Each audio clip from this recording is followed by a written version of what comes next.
Ako'y mamamatay ngayong minamalas. Ang kulay ng langit na nanganganinag. Ibinababalang araw ay sisikat. Sa kabila niyang mapanglaw na ulan. Ang dugo ang inyong kinakailangan. Sa ikadidilag ng iyong pagsilang. Dugo ko ibubot sa isa man lamang na tumigit ng baksinan kumina. Ayon sa mga ebidensyang papeles at testimonyal na patunayan, si Jose Protasio Rizal, Mercado Alonso Rialonda ay nagkasala sa harap ng korteng ito sa ilalim ng pamamahala ng Espanya sa kadahilanang siya ay naging pangunahing tagapagtatag ng mga samahan, pahayagan at librong nagpapaapoy at nagpapalaganap ng mga ideya hinggil sa revolusyon. Dahil dito, siya ay paparusahan ng kamatayan sa pamamagitan ng pagbaril sa nasasakdal habang siya ay nakatalikod sa mga sundalong Kastila. Ito ay papatupad bukas, ika-30 Disyembre ng taong ito sa ika-7 ng umaga sa Bagong Bayan.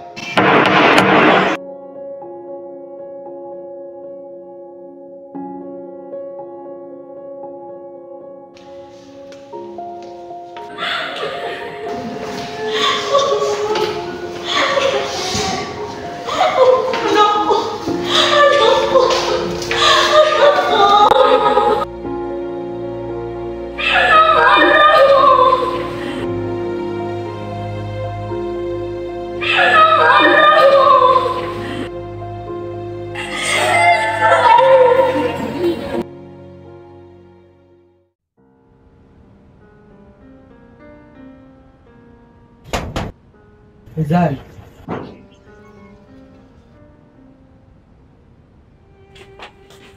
Buenos dias, Rizal. Buenos dias, Padre Amata. Padre Vista.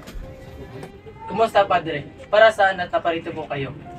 Ayos lang naman kami, Rizal. Naparito kami upang bisitahin ka. At ngayon, ikaw ay nasa malungkot na sitwasyon. At hindi namin batid kung paano namin mapapagaan ang iyong nararamdaman sa ngayon. Huwag po kayong mag-alala. Ang pagpunta nyo rito ang nagpagaan sa aking pakiramdam. Matanong ko lamang po, kung hindi nyo mamarapatid, nasa Ateneo Municipal pa rin po ba ang Statue of Sacred Art noong aking nililog noong ako'y 14 na taong gulang pa lamang? Alam kong maalala mo ito sa huling oras na nalalabi. Kaya natipo kong ibibigay ito sa iyo. Narito at dalhin namin ang medalya ng Ateneo sa Marian Cover Age. Ay malitulo, Marian Father. Naiintindihan ko. Bueno, kinakailangan na namin umalis. Maraming salamat sa pagtanggap sa amin. Naway, nakatulong kami upang mapagaan ang iyong pakiramdam. Buenos dias, Ginoo. Ako si Santiago ng payagan ng Arroyo de Madrid. Maaari pa kitang makapanayang. Pepe, apay ako sa iyo eh. Kalimutan mo muna. Ang inanakit mo sa simbahang Katoliko. At tanggapin mo ang detraksyon upang mapakasalan mo ang pinakamamahal mong babae na si Josephine Bracken. Mari na po kayong umalis, Padre Paura. Hindi na po mababago ang aking desisyon. Pepe! Bueno, ako'y susunod sa lahat ng inyong sinasabi at pinag-uutos. Kapalit ng inyong kapalagayan. Hindi man ako maniwala o hindi ko man maramdaman, ay magmimisto lang hipokrito at iinsultuhin ko lamang ang Diyos. Isa kang head!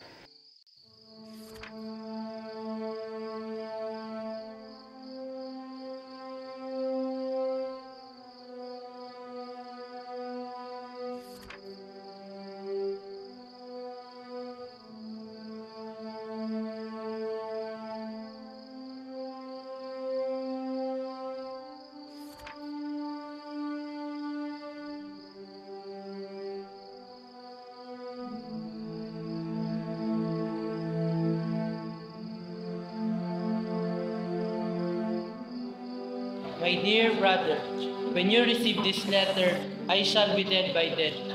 Tomorrow at 7, I shall be shot, but I am innocent of the crime of rebellion. I am going to die with a tranquil of conscience. I do my best. My dearest friend, I never think you love me.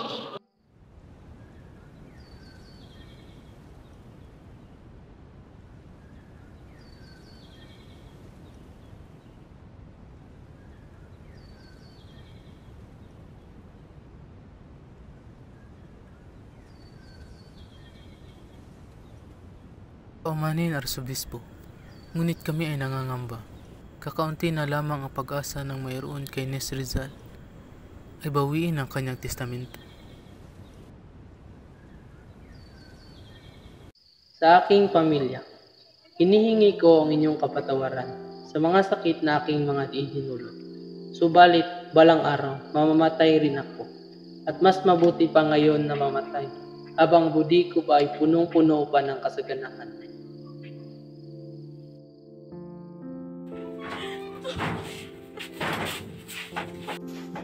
Patawarin mo ako, ina!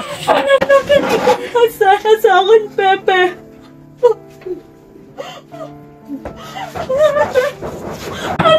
Patawad, ina!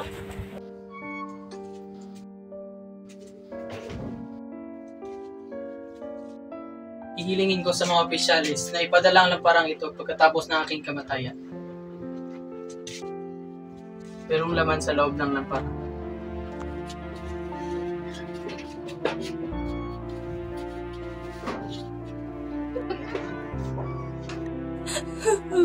Pepe, ay, huwag mong gawin to. Huwag mo akong iwan, Pepe.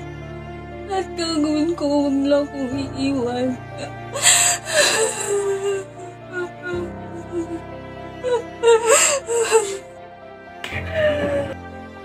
To my family, I ask you forgiveness for the pain I caused you. But someday, I shall have to die. And it's better I die now in my plenitude of my conscience. Dear parents, brother and sisters, give thanks to God that I may preserve to the tranquility for my death, and I resign hoping that with my death you'll be loved and peace. It is better to die than to live suffering. To my sisters, I enjoin you to forgive one another. Treat your old parents as you would like to be treated by your children later. In my memory to Pasiano, I am thinking now of how hard you have worked to give me career. I know you have suffered much in my account.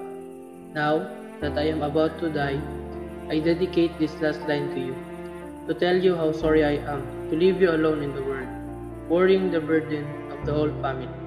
And our old parents, my brother, if the fruit is bitter, the fault is not mine, but fate's.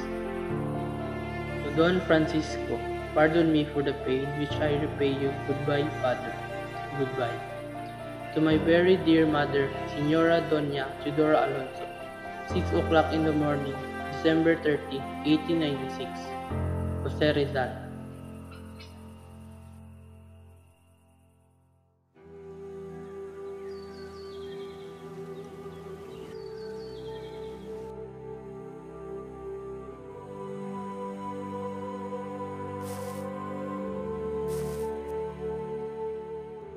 Ako'y mamamatay ngayong minamalas.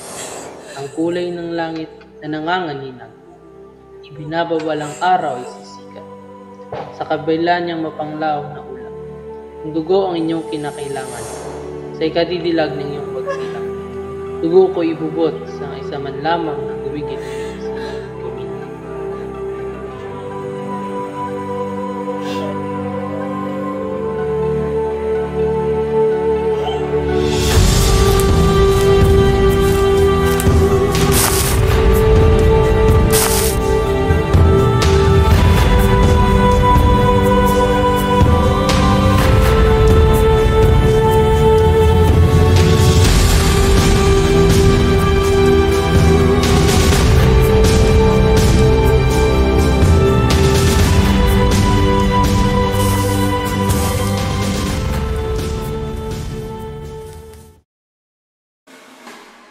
Pwesto!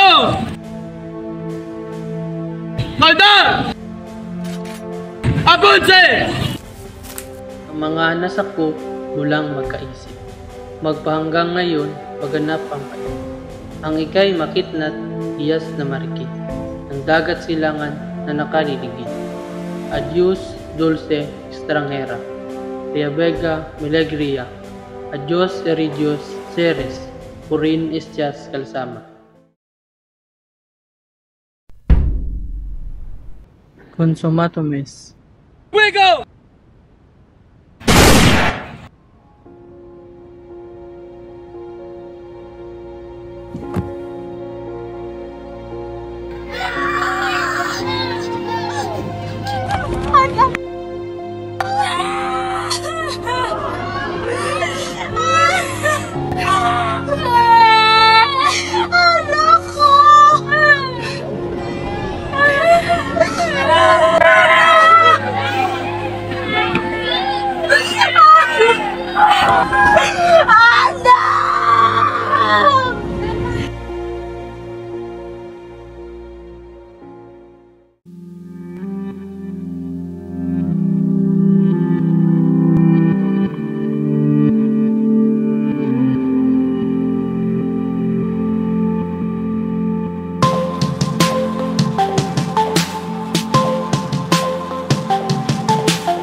Rizal,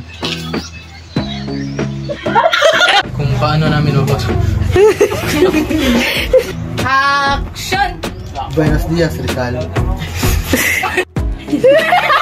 Action!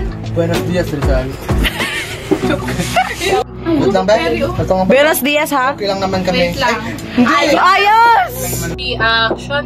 Na-intended. Wait lang, buenos dias, Rizal. Ano na yung automatic? May magbira? Wait lang!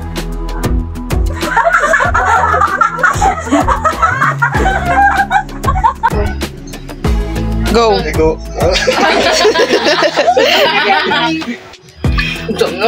Gatulak kayo. Kasi ginaano ko pa yung ano. Ang... Pepe. Basta to sunod.